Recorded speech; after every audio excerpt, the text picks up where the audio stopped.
Akala ko. Kasi kung may record ako sa inyo, alam nyo na yung battery doon. Kaya nga po, sabi sa akin ni Madam. Tingnan muna. Ayun, Francis, papalit na tayo ng baterya. Ayun, ay ito na, papapalitan na. Kaya chinek up na battery talaga. Kasi, ewan ko kung kailan pa ito. 2 years na po mahigit eh. 2 years na. Opo. Sige, palitan na. Okay. Ilang bini sa akin ni Madam eh. Papakaano sa akin, sensya na kayo. Oo.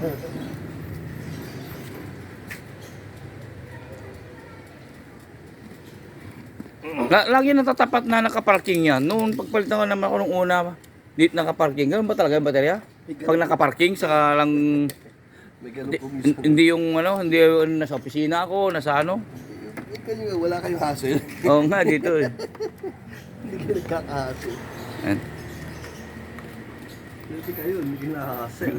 Yung iba minsan naka-hassle. Ang last na bili ko pa yata, 8K pa yata noon eh. Opo.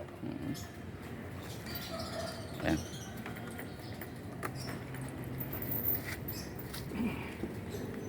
Ang daling bumili ng sasakyan pero walang pambayad sa battery.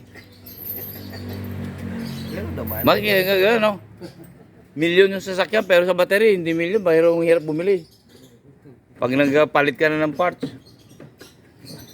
Mamaya nga pala lilinisan ko pala. Check up man niya pala to.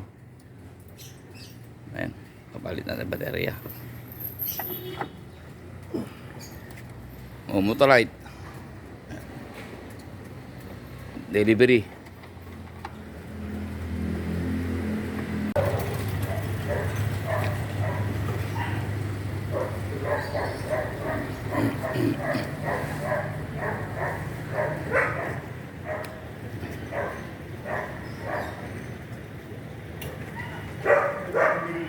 Bayaran na niya din yung battery.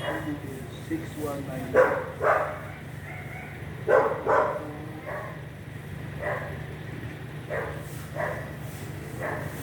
Bagong battery.